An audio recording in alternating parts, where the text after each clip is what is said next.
Olá, eu sou Simone Turelli, analista corporal e comportamental, e hoje o tema do nosso vídeo é como cada traço reage diante dos problemas. E se você está chegando aqui pela primeira vez no canal, não sabe do que eu falo, traço, o que você está falando? É de desenho? Não, não é de desenho, tá? Eu estou falando de traços de caráter.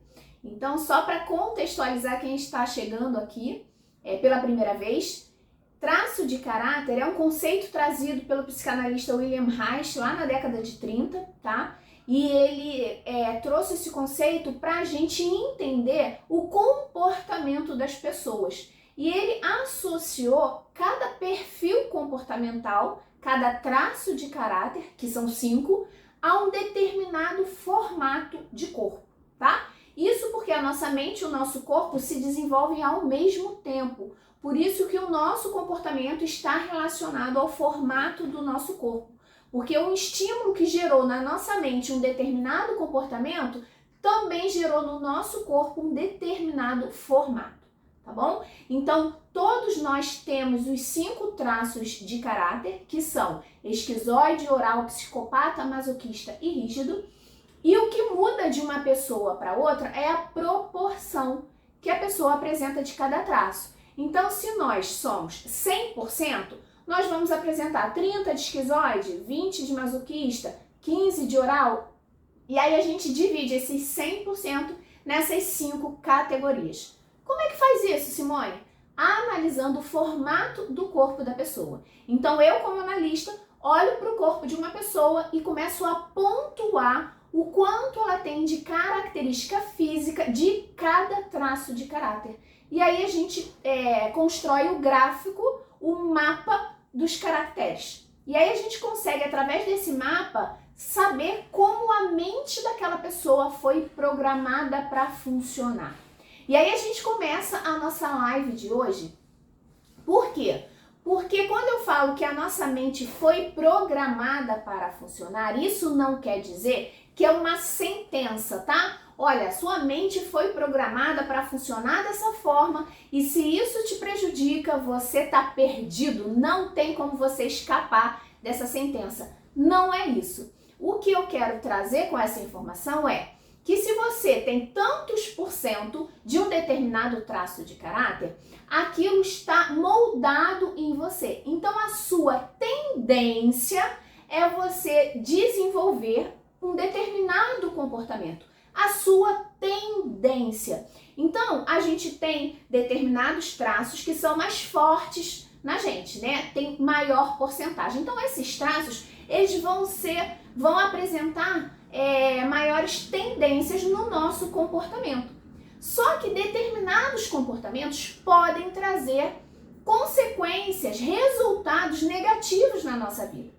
E aí é que está a grande questão. Quando você entende, eu sei que eu sou muito oral, e o oral é uma pessoa muito sensível, e eu sei que isso pode trazer algum prejuízo na minha vida, se eu me deixar levar por todas as emoções que eu tenho, na intensidade que eu sinto. Então isso é uma sentença? Não, é um alerta. Eu sei que eu tenho essa tendência, mas eu consigo controlar o meu comportamento. Existem mecanismos, existem ferramentas, né, de você controlar o seu comportamento para que aquele comportamento não traga um resultado negativo. Isso não quer dizer que você vai se tornar uma outra pessoa, mas quer dizer que você tem uma determinada flexibilidade dentro do padrão que se apresenta em você. É como uma mola, né? Ela tem digamos assim, um tamanho mínimo quando ela está comprimida e um tamanho máximo quando ela está esticada. Assim somos nós. Apesar de eu ter um determinado gráfico, eu consigo manter uma certa flexibilidade dentro daquele padrão que me foi dado durante o meu desenvolvimento, certo? Então, quando eu falo que determinado traço reage diante de um problema dessa forma, isso não é uma sentença, tá? Isso quer dizer que a tendência que a pessoa do traço oral apresenta diante de um problema é esse. Mas se isso traz uma consequência negativa na sua vida, eu vou trazer a solução, que é como então eu devo me comportar para que isso não me prejudique.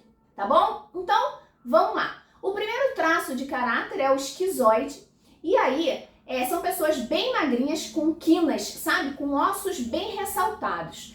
Essas pessoas, diante de um problema, qual é a reação delas? São pessoas muito criativas, aonde o mundo mental delas é muito atraente para elas, muito mais que o mundo real. Então, diante de um problema, os esquizoides tendem a fugir para o seu mundo mental. Eles tendem a não encarar o problema de frente. E aí eles ficam aqui divagando no seu mundo imaginário, onde é muito mais agradável de se viver. Isso pode trazer consequências ruins, óbvio. Quando você está vivendo um problema e não encara esse problema de frente, fica fugindo, evitando, isso vai manter o problema na sua vida. Como o esquizoide ele pode fazer, né? Qual é a flexibilidade que ele pode ter dentro desse comportamento para não ter esse resultado negativo? Qual é o potencial, a maior habilidade do esquizoide? Não é a criatividade? E criatividade não é só relacionado a artes, é criar soluções, produtos, ideias. Então, se ele está enfrentando um problema, ao invés dele fugir para o seu mundo mental, que é mais atraente, ele precisa se conscientizar. Opa, eu tenho essa tendência de, diante de um problema, tentar fugir mentalmente, não encarar. Porém, eu também sei que o meu maior recurso é a criatividade. Então, eu preciso usar essa criatividade a meu favor. Ao invés de eu fugir para o meu mundo mental, eu vou usar a minha criatividade para criar uma solução. Então, o esquizoide, diante de um problema, ele precisa apanhar esse recurso da criatividade e usar a seu favor. Porque o piloto automático dele vai ser, deixa eu ir lá para o meu mundo mental e ficar lá quietinho, que é mais confortável do que enfrentar esse problema, tá? Esse é o piloto automático. Então, se você não tem consciência que, sendo esquizoide, você tende a reagir dessa forma, você não tem controle sobre esse comportamento para trazer a sua mente para criar a solução do problema, certo? Agora a gente vai falar do oral, que é o segundo traço. São aquelas pessoas podem ser magras ou mais cheinhas, mas de forma geral o formato do corpo é mais arredondado, mesmo magrinho, tá? Então não é aquela pessoa que tem um ombro muito pontudo, aquele osso do quadril não é muito proeminente, o joelho não é aquele joelho, né, bem ressaltado, não. Mesmo magro tem uma forma mais arredondada e tem uma textura assim na musculatura mais macia, mais fofinha. Então são aquelas pessoas, sabe, gostoso assim de apertar, de abraçar. Tem bochechas assim mais rosadas, um sorriso mais aberto. Então, são várias características, tá? Essas são algumas. Como que o oral reage diante de um problema? Se é problema, está relacionado a alguma emoção ruim, negativa. E os orais, eles são extremamente sensíveis e intensos. Então, de forma geral, os orais, eles ficam presos ali, acorrentados nas emoções daquela situação. E como eu tô falando de problema, são situações ruins. Então, geralmente, os orais diante de um problema, a tendência é você paralisar no sofrimento. É aquela pessoa que se coloca na posição de vítima. Ai, meu Deus, olha isso, que horror, olha o que aconteceu comigo, o que eu vou fazer? Eu tô perdida, meu mundo acabou, meu chão se abriu. E aquela pessoa que fica ali ruminando aquela dor e fica ali patinando naquela dor sem conseguir sair dali, tá? Isso é uma tendência que o oral vai apresentar. Sabendo disso, ele precisa falar, peraí, eu sei que a emoção, ela me conduz. Então, para eu usar essa emoção a meu favor, o que eu preciso fazer? Eu estou presa nesse momento, por um problema, né, numa emoção negativa. Para eu agir, lembrando que o oral, assim como o esquizoide, não tem muita energia de execução. Então, voltando só um pouquinho, o esquizoide ele vai pensar numa solução para o problema dele, mas é extremamente importante ter alguém para ajudá-lo na execução. Assim é o oral, tá? O oral, para sair daquele problema, ele tem que o quê? Ele tem que se conectar com a emoção positiva. Então, imagina que ele está passando por um problema e a emoção é muito ruim. Ele precisa se conectar com a emoção oposta. Com aquele problema resolvido, como eu vou me sentir? Ele precisa pensar na emoção positiva que vai ser gerada quando esse problema for resolvido. Porque o oral ele é movido por emoções. Então, se agora ele está preso a uma emoção negativa do problema, para ele sair daquilo ali, o que vai motivar ele? É pensar na emoção positiva que a solução do problema vai gerar nele, certo? Então, se você acabou um relacionamento e aí tá no fundo do poço e eu tô preso naquela sofrência, né? Tô sozinha, final de semana, ai, foi dia dos namorados, sábado à noite eu tô aqui sozinho e aí você fica remoendo aquela sofrência. O que eu preciso pensar? Quando eu tiver uma pessoa comigo, o que eu vou estar fazendo agora? Eu quero tanto viajar para aquele lugar e vou ver lá um hotel, né? Uma viagem de casal bacana. Isso tudo é para eu me conectar com a emoção positiva que a solução do problema vai me trazer. É aquilo que vai trazer a emoção necessária para o oral, porque ele é movido por emoção, para que ele haja, tá? Só que assim como o esquizoide, o oral ele não tem muita energia de execução. Então é muito importante o oral ter companhia, tá? O oral ele ama pessoas, contato. Então se tiver alguém ao seu lado ajudando ele ali a sair daquela situação embaraçosa, é muito mais fácil para ele. Lembrando que ele precisa se conectar com a emoção. Ele está preso à emoção negativa. Para eu sair disso aqui, eu tenho que me conectar com o oposto. Como eu vou me sentir com essa situação resolvida, certo? E agora vamos falar então do terceiro traço, que é o psicopata. O psicopata ele tem um formato mais triangular invertido, tá? Então a parte superior do corpo é de forma desproporcional até maior do que a parte inferior. Então o ombro bem mais largo que o quadril, o início do quadril bem mais largo do que o final, o rosto, aqui também o queixo é mais pontudo, um sorriso um pouco mais de canto. Então essas são algumas características. Como que o psicopata ele reage diante de um problema? Qual é o piloto automático que conduz um psicopata quando ele está enfrentando uma situação difícil? Ele vai procurar um culpado, e não necessariamente uma pessoa, tá? Mas ele vai ver qual é a situação, qual é a instituição, enfim, quem é ali que gerou esse problema para ele. Ele não vai ter de forma imediata essa questão de deixa eu ver o que eu fiz para eu estar vivendo essa situação. Não, ele vai procurar no meio em que ele está, na situação que ele está vivendo, quem foi que provocou isso. Então a tendência é procurar um culpado, tá? E isso é ruim? Por quê? Porque você está jogando a responsabilidade para cima de alguém. E se a culpa é de outra pessoa, você não pode resolver, né? Não tem como você resolver um problema e que a culpa foi do outro. Então o outro é que tem que resolver. Então esse comportamento dificulta a solução do seu problema. Então lembrando, o psicopata ele tem essa tendência de aconteceu algo ruim, tá, quem é o culpado? Né? Foi a pandemia, eu quebrei meu negócio, foi a pandemia. O meu marido me traiu porque aquela mulher é uma sirigaita, ela se ofereceu para ele. Eu fui demitida porque o colega de trabalho é que fazia intriga, um chefe que tinha implicância comigo. Enfim, a tendência é procurar um culpado. E isso, como eu já disse, dificulta a solução do problema. Sabendo disso, qual é o comportamento que o psicopata precisa ter? O psicopata, ele precisa de acordos claros. Para ele agir, ele precisa saber exatamente qual é as duas partes dessa troca, né? Então eu vou fazer e vou receber. O que eu faço e o que eu recebo para resolver essa situação? Tudo na nossa vida é troca, né? Só que as pessoas não têm essa racionalidade em cima disso. O psicopata tem. Tudo que ele faz, ele já pensa o que eu preciso fazer e o que eu vou receber com isso.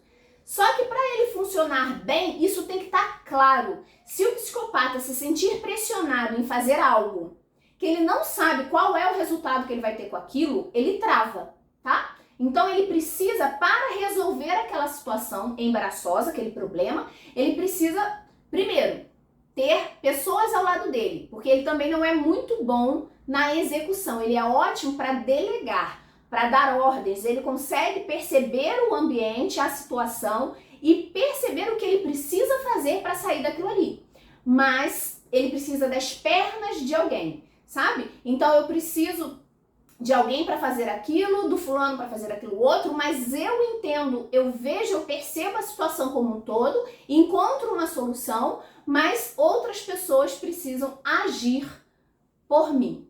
É assim que o psicopata funciona. Ah, quer dizer que ele não faz nada? Não, ele faz, mas ele age melhor quando ele está na situação de como se fosse um gerente, gerenciando aquela situação, certo? Ele consegue perceber a solução e saber a pessoa ideal para fazer aquilo ali por ele, tá? Então, uma coisa simples que você não se dá conta. Ah, você tá solteiro, né? Você tá há muito tempo solteiro e aí você tá cansado dessa vida, você quer arrumar alguém. E aí você fica como psicopata, talvez buscando uma culpa, um culpado para essa situação. Por que será que eu tô solteira há 3 anos? Ah, porque só apareceu mulher ruim na minha vida, ou o homem que não presta. Ah, porque aquela sogra era insuportável e eu não consegui manter o relacionamento por causa daquela sogra. Enfim, só um exemplo para você entender o psicopata. E aí ele começa a perceber e fala assim, como que eu posso sair dessa situação? Bem, eu preciso conhecer pessoas. Eu tenho um amigo, vou pedir para esse amigo me apresentar uma amiga, a irmã da namorada dele. Ou seja, ele começa a ver na situação que ele está vivendo, no meio que ele frequenta, pessoas que possam resolver o problema para ele. Ele cria a situação da solução e busca pessoas para ir trazendo o que ele precisa. Mas precisa ser de forma clara. Então, eu preciso chegar para esse amigo e falar, olha, eu tô procurando uma namorada, eu sei que você tem aí uma pessoa que você conhece, vamos marcar alguma coisa pra gente se conhecer, um lugar pra gente sair. Então, eu começo a colocar as pecinhas a meu favor, mas sempre de forma clara. Então, se por acaso eu vou fazer isso com um amigo, mas esse é um amigo que não faz nada de graça pra ninguém, sabe? É aquele que eu sei, e se eu pedir um favor pra ele, com certeza ele vai me jogar na cara. Se eu casar com essa pessoa, vai dizer, você só casou graças a mim. Ele não vai pedir nada pra essa pessoa. Por quê? Porque ele não gosta de ficar devendo coisas que ele não sabe como ele vai pagar. A não ser que a pessoa fale assim, olha, tudo bem, eu faço esse favor pra você, mas você faz aquele favor pra mim. Ótimo, ele ficou devendo, mas ele sabe o que ele está devendo. É uma troca de favores, tudo certo. Agora, se ele sabe que aquela pessoa é daquele estilo que gosta de jogar na cara depois, ele não vai contar com essa pessoa. Porque o psicopata, para funcionar bem, ele precisa de acordos claros, tá? Então, se você é psicopata, tá passando por um problema difícil, o que você precisa fazer? Se você já se identificou que realmente eu tenho a mania de procurar culpado, assim você não vai resolver. Então você precisa olhar para você e falar assim, tá, a solução tem que partir de mim. Deixa eu olhar a situação, de que forma eu posso resolver e quais pessoas eu preciso ter ao meu lado para me ajudar a fazer o que precisa ser feito. Certo? De forma clara. Nada de, não, eu faço isso aqui pra você e depois a gente vê como que isso se resolve. Aí você trava, porque você precisa de segurança para agir. A segurança no sentido de que eu sei o que eu preciso fazer para eu ter aquilo que eu preciso. Se as coisas ficarem obscuras, entre linhas, aquelas letras miúdas, aí o psicopata trava e fala, não, deixa isso para depois, ou então, nem quero mais resolver isso aí, tá? Então, masoquista, o quarto traço, é aquele formato mais quadrado, são aquelas pessoas que a gente chama de parrudas, troncudas, tá? Então ela tem um bumbum mais para dentro, um bumbum mais trancado, um rosto mais quadrado, aquela perna mais grossa, mas não é um grosso molinho, é um grosso pesado, parece um tronco de árvore, tá? Tem um sorriso um pouco mais trancado, assim, não é um sorriso mais aberto, ele trava a boca. Algumas características, são várias, tá? A tendência do masoquista a agir diante de um problema é se trancar. Então, muito provavelmente, se você convive com um masoquista, essa pessoa ela pode viver uma vida que tá um caos. A pessoa perdeu o marido, perdeu o emprego, descobriu que tá doente, mas ninguém tá sabendo de nada. Porque ela tem muito receio em se expor, em expor a sua vida, as suas dificuldades, vulnerabilidades, os problemas que ela tá passando. Então, a tendência é ela guardar tudo pra ela. Ela não compartilha e ela não pede ajuda, tá? E aí, isso é um problema? Por quê? Porque às vezes, na grande maioria das vezes, você não vai conseguir resolver um problema sozinho. Nem que seja um apoio emocional, é necessário, né? É preciso outra pessoa para te ajudar a sair daquilo ali. Sair bem, tá? Eu tô falando numa situação saudável. Você pode falar, ah, não, mas eu me livrei daquele problema sozinha, não precisei de ninguém. Mas depois ficou com uma gastrite, entrou em depressão, ficou tomando remédio, tarja preta. Eu tô falando de uma situação saudável, da melhor forma para esse tipo de pessoa sair de uma situação embaraçosa, de um problema, tá? Então, o masoquista, ele não quer nem compartilhar, né, no sentido mais emocional e nem pedir ajuda. O que o masoquista precisa entender? Se eu sei que esse é o meu comportamento e isso vai me dificultar a resolver o problema, o que o masoquista precisa? O masoquista, ele preza pela segurança, pelo método, pelo planejamento. Para ele agir, ele precisa ter a segurança dos próximos passos que ele vai dar. Ele não age no escuro, tipo, joga tudo pro alto, sai do seu emprego que você tá odiando e vê o que acontece, tira um ano sabático. Ele não funciona assim. Ele precisa, a primeira coisa é entender, eu sou metódico e o meu ritmo é mais lento. E ok, para eu funcionar bem, eu preciso respeitar essas minhas características. Por quê? Porque às vezes ele olha pro outro, o amigo resolveu daquele jeito, e ele, não querendo ser diferente, não querendo ser criticado, ele tenta fazer igual o amigo que passou pela mesma situação. Se isso estiver saindo do contexto dele, da natureza dele, ele não vai conseguir resolver, ele não vai funcionar bem, porque ele é metódico, ele é planejador, ele é mais devagar, porque ele preza pela segurança, ele não se arrisca. Então tudo para ele tem que ser visto e revisto 1000 vezes. Então, se o masoquista ele tá sofrendo com um problema, ele até pode se manter assim mais reservado, porque é da natureza dele, mas ele precisa ter alguém com quem ou desabafar ou pedir ajuda. É necessário para resolver o problema. Então é aquele desconforto, né? Eu vou ter que falar isso para alguém, mas é um desconforto necessário para ajudar o masoquista a sair desse problema. Agora, ele vai sair de qualquer jeito? Não. Ele precisa ter uma visão de todas as opções, porque ele tem muito medo. O que prende ele na hora de agir é, e se der errado? Essa é sempre a primeira pergunta que vem na cabeça dele. Quando ele encontra uma saída, ele pensa, e se der errado? E se eu não conseguir? E se não der certo? Então, para cada solução que ele criar na cabeça dele, ele precisa criar o plano B. Se der errado, ok, eu faço isso aqui. Então, para o masoquista sair da situação de dor, de problema, ele precisa se abrir para ter uma pessoa ao seu lado, seja por um apoio emocional, seja por um apoio prático mesmo, de execução, alguém para ajudá-lo a realizar, a fazer alguma coisa. E ele precisa entender que ele é planejador. Então ele precisa assentar as ideias dele, pensar em todas as possíveis soluções para resolver os problemas, desde as mais simples até as mais complexas, mas ele precisa visualizar, ele precisa de clareza para agir. E aí, como eu falei, a primeira coisa que vai vir na cabeça dele é, e se der errado? Então, você precisa também, sendo masoquista, ter um plano B. Então, observe todas as possíveis situações de solução, das mais simples às mais complexas, e um plano B para cada uma delas. Dessa forma, você vai se sentir mais seguro na hora de agir, certo? E agora, os rígidos. O rígido é aquele que tem um corpo mais proporcional, mais harmônico. Então, tem uma cintura mais marcada, uma perna mais delineada, um bumbum mais arrebitado, um sorriso bem harmônico, um olhar mais sedutor. E aí, o rígido, diante de um problema, ele tende a resolver tudo sozinho. Ele não quer pedir ajuda. Nesse aspecto é parecido com o masoquista. Qual é a diferença? O masoquista, ele quer dar conta de tudo calado, porque ele não quer se expor.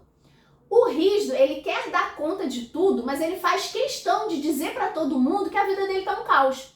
Olha, você não faz ideia do que tô passando. Olha, o meu marido saiu de casa, me deixou com 3 filhos, eu tô cheio de conta para pagar sozinha, trabalho em 3 empregos, minha vida tá um caos, mas eu sou guerreira, né? Eu dou conta de tudo, eu não preciso de homem na minha vida. Então essa é a diferença. O rígido, ele tem a tendência a expor os seus problemas. E por quê? Porque ele quer ser reconhecido. Ele gosta de ter essa visão de que eu sou forte. Da mulher, eu sou guerreira. Isso preenche o coração de um rígido, sabe? De sentir que ele é forte, que ele dá conta de tudo. Só que, qual é o problema disso? Sobrecarga. A pessoa fica querendo resolver tudo sozinha para ser reconhecido pelos outros como forte. Mas esse reconhecimento não resolve o seu problema. Aí é que está a grande questão. Você se mantém nesse comportamento para ter algo que você gosta, que te preenche, que é o reconhecimento. Olha como Simone dá conta de 3 filhos, casa 3 empregos, sozinha, sem marido. Cara, essa mulher é muito guerreira. Então isso me preenche, mas não resolve o meu problema. Então vamos lá. Eu preciso abrir mão dessa necessidade de ser reconhecida nesse aspecto, tá? Porque é o reconhecimento que vai alimentar o meu problema.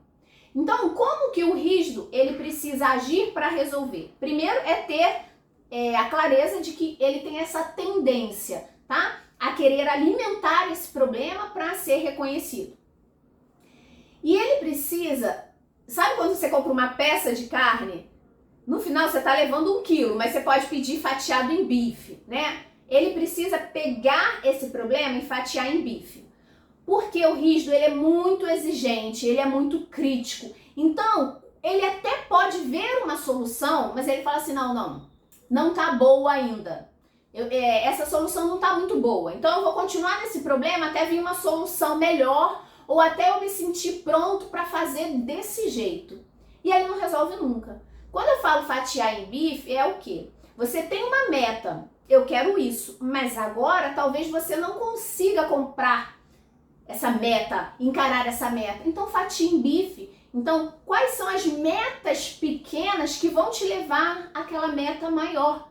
Enfrente o seu problema em bifes, em fatias menores.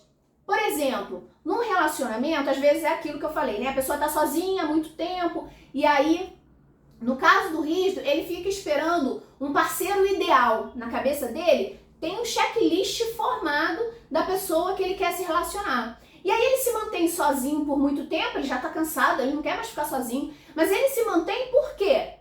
Porque ainda não chegou aquela pessoa para ele completar o checklist.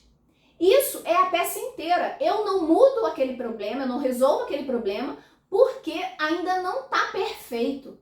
Então, para eu resolver, como eu posso fatiar esse problema em bifes? Eu posso olhar para essa situação do relacionamento e pensar, tá, eu sei que o meu checklist é esse, isso é a minha meta futura, é do meu relacionamento ideal, mas para começar, o que é fundamental? O que eu não abro mão? Eu tenho esse checklist inteiro, mas deixa eu pegar 5 itens básicos, só 5. O resto, a gente pode ir construindo num relacionamento. E aí eu posso olhar aquela pessoa e falar, nossa, ela tem esses 5 itens que para mim são fundamentais. Então eu já consigo me sentir segura para começar um relacionamento.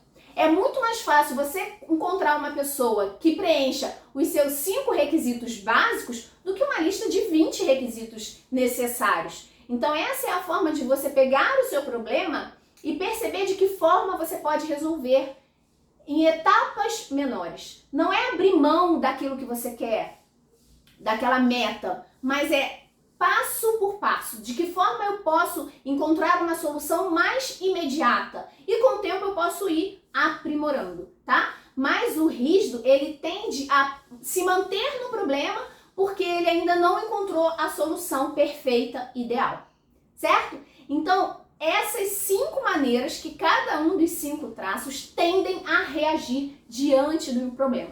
Eu quis trazer aqui também uma forma de você enxergar isso, para você perceber se você age dessa forma na sua vida, se esse comportamento está te mantendo nesse problema, e trouxe também uma maneira de você agir diferente dentro daquela flexibilidade que seu traço permite, né? Você não vai deixar de ser rígido, masoquista, oral, mas existe uma flexibilidade que você consegue agir dentro do seu traço, dentro do seu perfil de comportamento, tá bom? E se você quiser saber mais sobre isso, eu convido você a me seguir nas redes sociais. O meu Instagram é Simone Turelli, @Simone Turelli, e eu tenho um site que é www.simoneturelli.com.br, tá? Espero vocês no próximo vídeo. Um grande abraço, tchau!